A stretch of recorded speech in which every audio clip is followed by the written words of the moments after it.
Welcome to ऑन्कोल study, जहाँ पर सभी मैगजीन का सार आपको पढ़ाया जाता है। आज की इस वीडियो में हम लोग परीक्षा मंथन मैगजीन के जनवरी से लेकर मई तक के करंट अफेयर को डिस्कस करेंगे। वीडियो स्टार्ट करने से पहले चैनल को सब्सक्राइब कर लीजिए। और आज की वीडियो का पहला टॉपिक है इंडिया और ब्राज़ील के बीच होने वाले विवाद के बीच।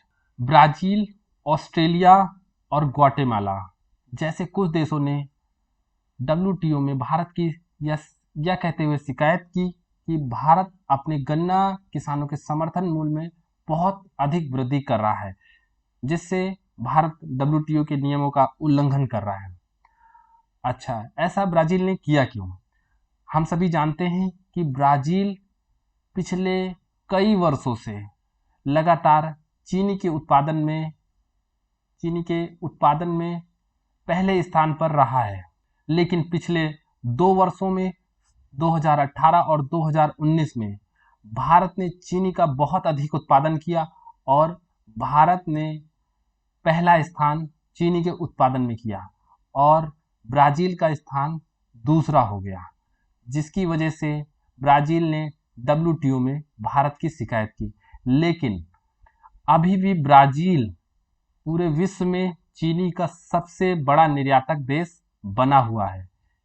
यानी कि अगर एग्जाम में क्वेश्चन आता है चीनी का सबसे बड़ा उत्पादक देश कौन सा है, तो उसका आंसर होगा भारत। और चीनी का सबसे बड़ा निर्यातक देश कौन है, तो उसका आंसर होगा ब्राज़ील। ब्राज़ील से रिलेटेड कुछ इंपॉर्टेंट क्वेश्चन जो हमारे एग्जाम पॉइंट ऑफ व्यू से बहुत इंपॉर्टेंट है।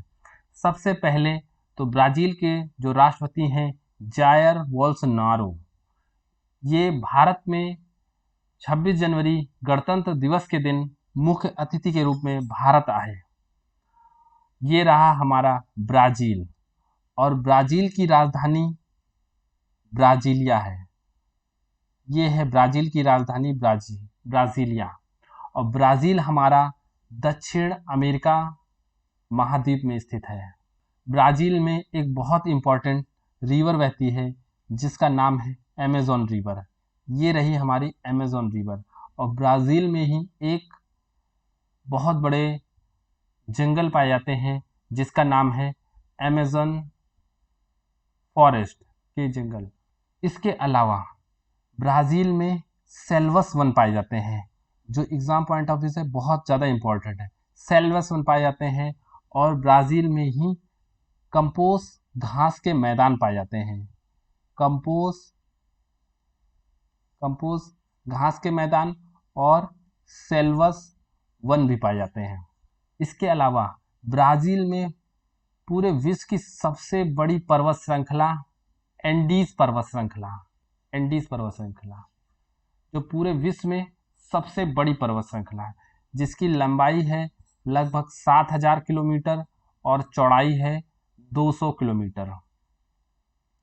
और इसी पर्वत श्रृंखला की सबसे ऊंची चोटी है एकांकागुआ। ये सभी क्वेश्चन एग्जाम में पूछे गए हैं और बहुत ही रिपीटेड क्वेश्चन है।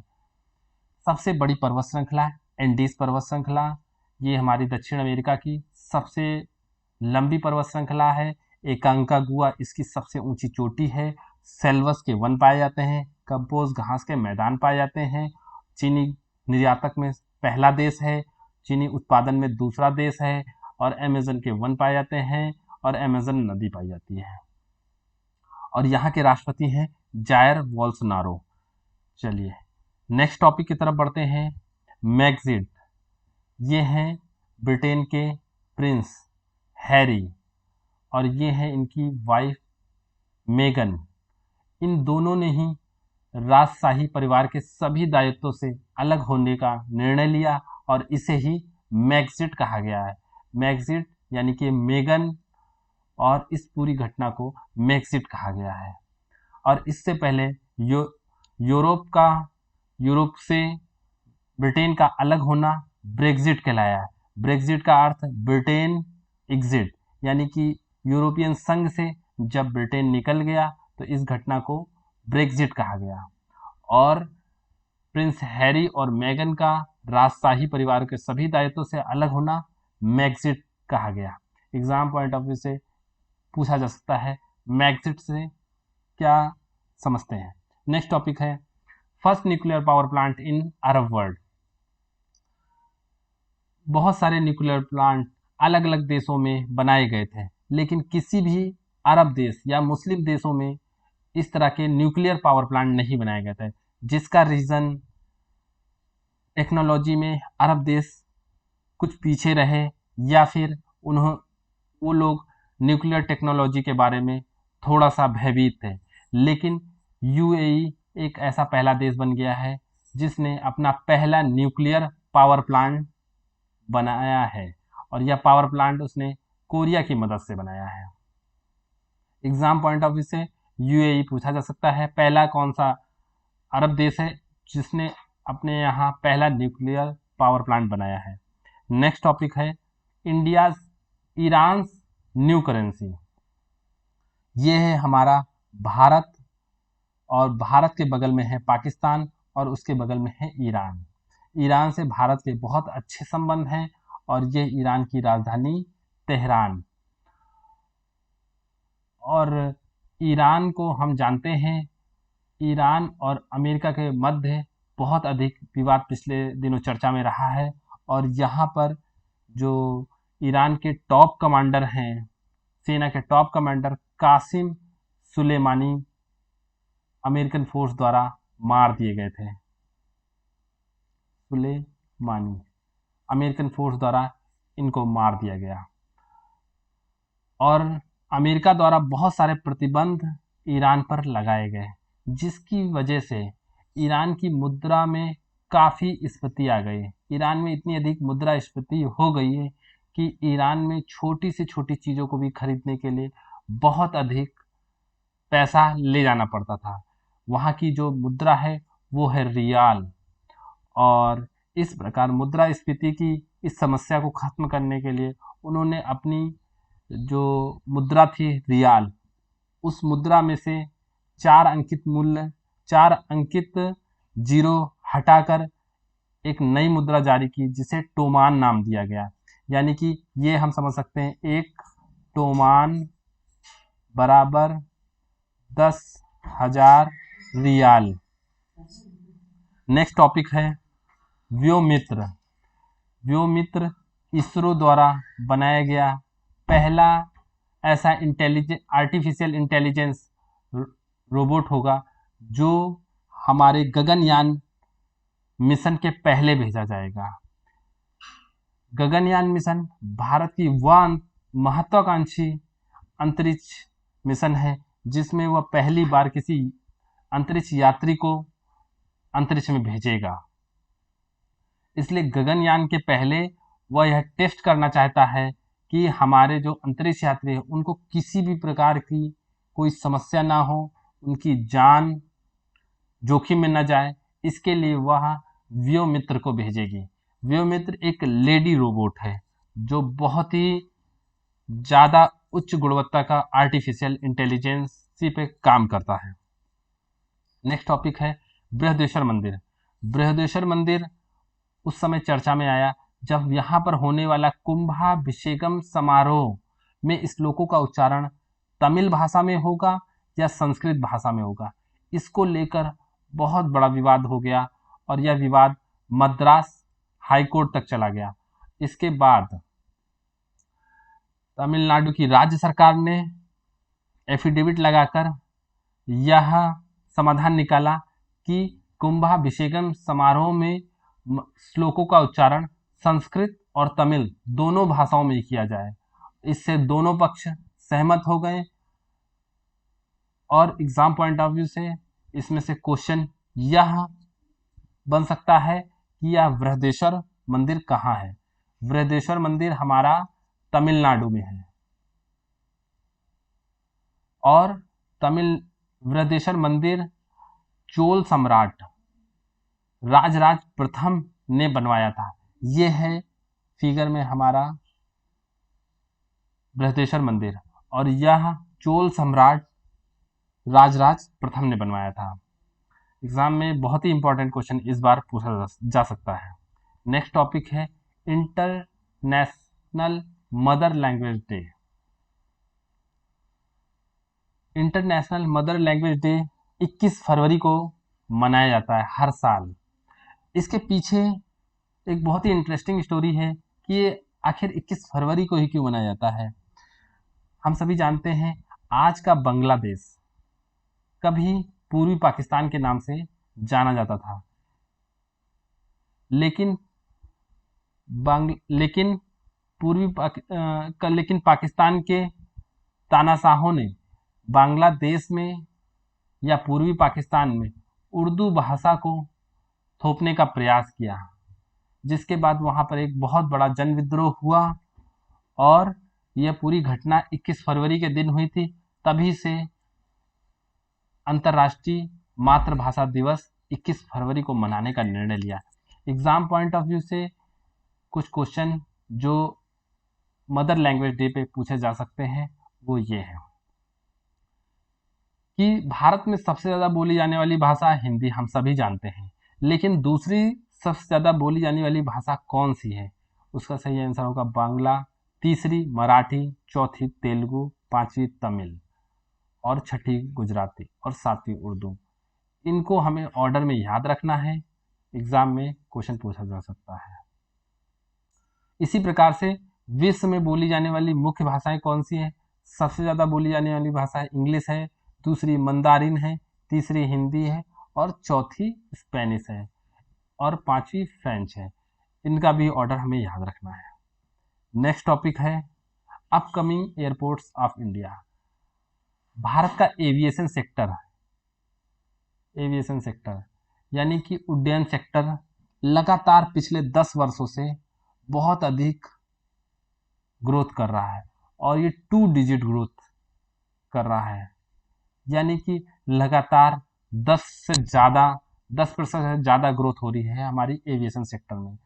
इसी क्रम में जो उड्डयन मंत्रालय है वो लगातार नए एयरपोर्ट्स बना रही है और यह एयरपोर्ट्स हमारे एग्जाम में पूछे जा सकते हैं, जिसमें से एक है हिरासर airport.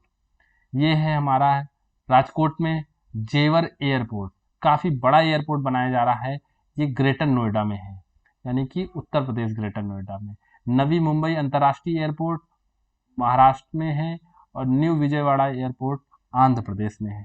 Next topic, Andhra Pradesh और लेजिस्लेटिव काउंसिल। आंध्र प्रदेश की जो विधानसभा है और विधान परिषद के बीच एक बहुत बड़ा विवाद तब पैदा हो गया जब आंध्र प्रदेश विधानसभा द्वारा पास कराए गए एक प्रस्ताव को आंध्र प्रदेश की विधान परिषद ने प्रवर समिति में भेजने का फैसला कर दिया। प्रवर समिति में भेजने का फैसला किया। इसके बाद आंध्र प्रदेश की विधानसभा ने पूरी विधान परिषद को भंग करने का एक नया प्रस्ताव पास करके केंद्र सरकार के पास भेज दिया और जब यह प्रस्ताव दोनों ही सदनों द्वारा पास कर दिया जाएगा तो आंध्र प्रदेश की विधान परिषद यानी कि लेजिस्लेटिव काउंसिल भंग हो जाएगी। जिस प्रस्ताव को प्रवर समिति के पास भेजा गया था, आखिर वो प्रस्ताव था क्या? उस प्रस्ताव में आंध्र प्रदेश की 3 नई राजधानी बनाने का प्रस्ताव था, जिसमें से पहली राजधानी विशाखापत्तनम जो एक कार्यकारी राजधानी रहेगी और अमरावती एक विधायी राजधानी रहेगी जहां पर विधानसभा कार्य करेगी और तीसरी राजधानी कुर्नूल जहां पर सभी न्यायिक गतिविधियां होंगी। इस प्रकार से 3 राजधानियों का जो प्रस्ताव था उसको विधान परिषद ने प्रवर समिति के पास भेज दिया। देखते हैं आंध्र प्रदेश का मैप में ये तीनों ही राजधानी, ये है हमारा आंध्र प्रदेश और ये है विशाखापत्तनम, एक तट पर स्थित है। यहाँ पर कार्यकारी राजधानी होगी और ये है अमरावती। अमरावती में ही एक जगह है गुंटूर, यहाँ पर होगी विधायी राजधानी और तीसरी राजधानी कुर्नूल, यहाँ पर हमारी न्यायिक राजधानी होगी। एग्जाम पॉइंट ऑफ व्यू से काफ़ी इंपॉर्टेंट क्वेश्चन इसमें पूछे जा सकते हैं आंध्र प्रदेश की तीनों ही राजधानियों के संबंध में। इस वीडियो के आगे के टॉपिक हम लोग 1 लाइनर फॉर्म में देखेंगे, जिससे कि हम ज़्यादा से ज़्यादा टॉपिक कवर कर लें। चलिए स्टार्ट करते हैं। पहला टॉपिक है छन्नूलाल मिश्रा का संबंध किस क्षेत्र से है? इसका सही आंसर होगा हिंदुस्तानी शास्त्रीय संगीत। अब यहाँ पर छन्नूलाल मिश्रा क्यों इतना इंपॉर्टेंट क्वेश्चन बन जाता है? क्योंकि छन्नूलाल मिश्रा जी को इस वर्ष पद्म विभूषण अवार्ड से सम्मानित किया गया था। पद्म विभूषण अवार्ड से सम्मानित किया गया था। यह भी एक प्रश्न पूछा जा सकता है कि निम्नलिखित में से पद्म विभूषण अवार्ड से सम्मानित किसे किया गया? इसका आंसर होगा छन्नूलाल मिश्रा। और छन्नूलाल मिश्रा जी का संबंध किस क्षेत्र से है? इसका सही आंसर होगा हिंदुस्तानी शास्त्रीय संगीत। और ये हैं हमारे छन्नूलाल मिश्रा जी, और इन्होंने कुछ मूवीज में भी अच्छे गाने गाए थे, जिसमें से एक मूवी है आरक्षण। यह सन 2011 में यह मूवी आई थी। इसमें इन्होंने बहुत ही अच्छा गीत गाया था। सेकंड क्वेश्चन है, माउंट एकांकागुआ पर तिरंगा फहराने वाली सबसे कम उम्र की बालिका कौन है? इसका सही आंसर होगा काम्या कार्तिकेयन। ये काम्या कार्तिकेयन हमारी महाराष्ट्र की रहने वाली हैं। इनका संबंध मुंबई से है, और इन्होंने जो पूरे विश्व में सबसे बड़ी पर्वत श्रृंखला यानी कि एंडीज पर्वत श्रृंखला, पूरे विश्व में जो सबसे बड़ी पर्वत श्रृंखला है एंडीज पर्वत श्रृंखला, ये कहाँ पर है? एंडीज पर्वत श्रृंखला दक्षिण अमेरिका महाद्वीप में है। दक्षिण अमेरिका महाद्वीप में है। और इस पे जो सबसे ऊंची चोटी है, एंडीज की सबसे ऊंची चोटी माउंट एकांकागुआ, जिसकी ऊंचाई लगभग 6000 फीट के करीब है। इस पर सबसे कम उम्र की भारत की जो यह बालिका गई थी, काम्या कार्तिकेयन, उसने तिरंगा झंडा फहराया और भारत का गौरव बढ़ाया। यहाँ पर कई क्वेश्चन इंपॉर्टेंट हो सकते हैं कि पूरे विश्व में सबसे बड़ी पर्वत श्रृंखला कौन सी है?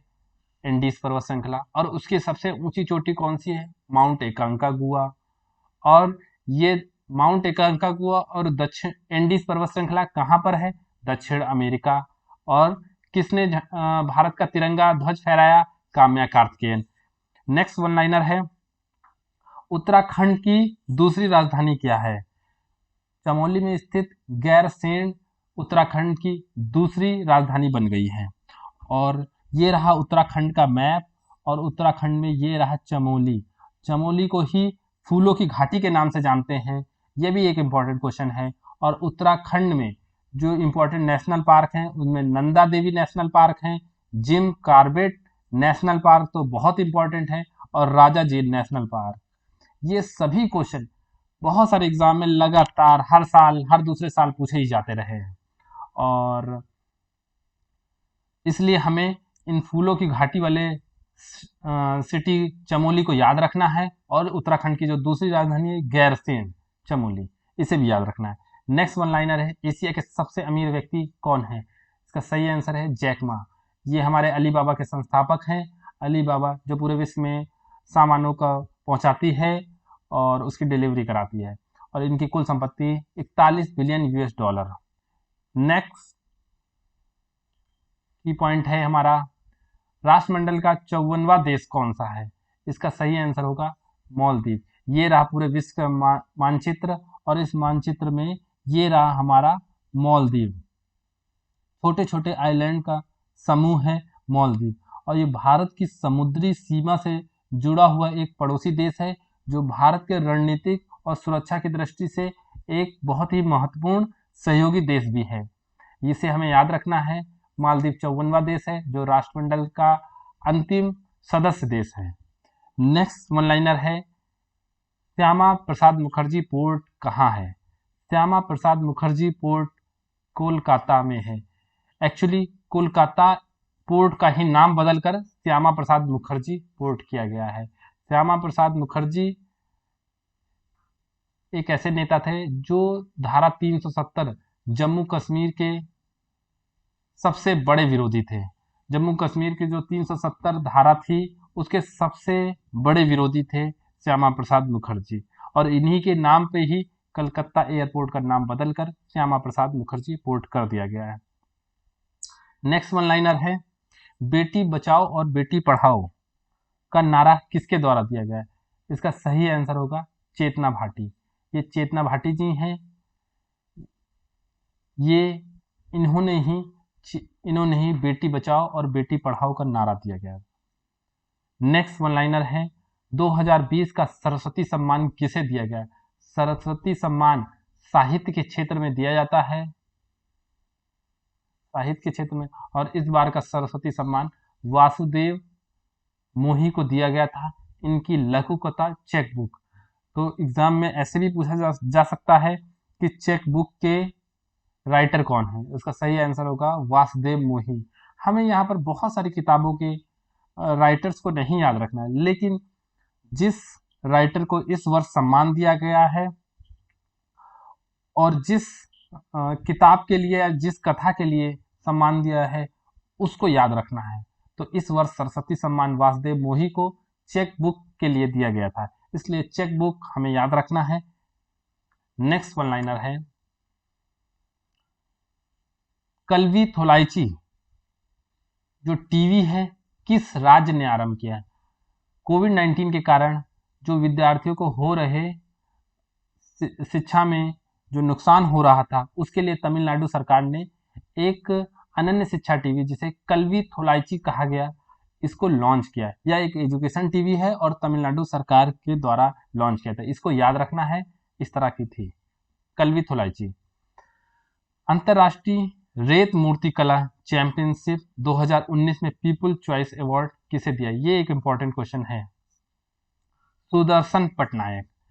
सुदर्शन पटनायक एक रेत मूर्ति कलाकार हैं और इनको पद्मश्री अवार्ड भी मिला था और ये एक बहुत ही अच्छे कलाकार हैं जो रेत से किसी भी मूर्ति को बना सकते हैं। इस बार इन्हें अमेरिका में पीपुल्स चॉइस अवार्ड मिला। और इस प्रकार क्वेश्चन इस प्रकार से भी एग्जाम में पूछा जा सकता है कि सुदर्शन पटनायक का संबंध किस क्षेत्र से है? उसका सही आंसर होगा रेत मूर्तिकला। नेक्स्ट टॉपिक है, केंद्रीय पर्यावरण एवं वन और जलवायु परिवर्तन मंत्रालय द्वारा जारी रिपोर्ट में सर्वाधिक वन क्षेत्र किस राज्य में है? हम सभी जानते हैं इसका सही आंसर होगा मध्य प्रदेश। मध्य प्रदेश के मुख्यमंत्री शिवराज सिंह चौहान जी हैं और मध्य प्रदेश में बहुत वर्षों से बहुत ज़्यादा वन पाए जाते हैं। सबसे अधिक वन क्षेत्र मध्य प्रदेश में ही पाया जाता है। नेक्स्ट वन लाइनर है, 10 रुपए में शिव भोजन थाली किस राज्य की योजना है? इसका सही आंसर होगा महाराष्ट्र। ये है महाराष्ट्र के मुख्यमंत्री उद्धव ठाकरे जी और यहाँ पर 10 रुपए में शिव थाली भोजन दिया गया। नेक्स्ट टॉपिक है, one day cricketer of the year किसे दिया गया? यह अवार्ड रोहित शर्मा को दिया। यहाँ पर किसी भी प्रकार का कंफ्यूजन नहीं होना चाहिए कि विराट कोहली जी को दिया गया। इसका सही आंसर होगा one day cricketer of the year Rohit Sharma को। इंपॉर्टेंट क्वेश्चन है। नेक्स्ट वन लाइनर है, आईसीसी ने किस खिलाड़ी को ICC test team of the year, ICC one day team of the year team का कप्तान बनाया? इसका सही आंसर होगा विराट कोहली। इन दोनों ही क्वेश्चन से कंफ्यूज नहीं होना किसी भी प्रकार से। One day cricketer of the year Rohit Sharma थे और आईसीसी ने ओडीआई और टेस्ट टीम के कप्तान के रूप में विराट कोहली को चुना।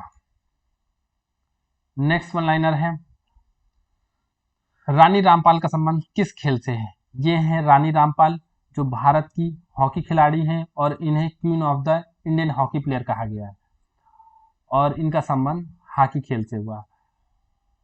नेक्स्ट टॉपिक है, अंतरराष्ट्रीय हॉकी संघ द्वारा प्लेयर ऑफ द ईयर किसे चुना गया? इसका सही आंसर होगा मनप्रीत सिंह। मनप्रीत सिंह को अंतरराष्ट्रीय हॉकी संघ द्वारा प्लेयर ऑफ द ईयर का अवार्ड से सम्मानित किया गया। नेक्स्ट टॉपिक है, पहली नॉन इंग्लिश फिल्म जिसे ऑस्कर 2020 से सम्मानित किया गया। इसका सही आंसर होगा पैरासाइट। यह एक कोरियन फिल्म है जिसे ऑस्कर मिला। नेक्स्ट वन लाइन है, आरबीआई ने दृष्टिबाधित व्यक्तियों के लिए रुपए की पहचान के लिए किस मोबाइल ऐप को बनाया? इसका सही ऐप है मणि। ये आरबीआई द्वारा विकसित है जो रुपए को पहचानने के लिए दृष्टिबाधित लोगों के लिए ऐप बनाया गया था, जिससे रुपए को पहचान सकते हैं कि ये 1000 रुपये का नोट है या 100 रुपये का नोट है या 10 रुपये का नोट है। हालांकि 1000 रुपये का नोट अब चलता नहीं है। नेक्स्ट टॉपिक है। अगला प्रश्न आप लोग के लिए है। ये हमारी पिछली वीडियो में ये क्वेश्चन था और आप लोग इसका आंसर नीचे कमेंट बॉक्स में कीजिए। आंध्र प्रदेश विधानसभा द्वारा पारित प्रस्ताव में जिन 3 राजधानियों की बात की गई थी उनके नाम नीचे कमेंट बॉक्स में कमेंट कीजिए।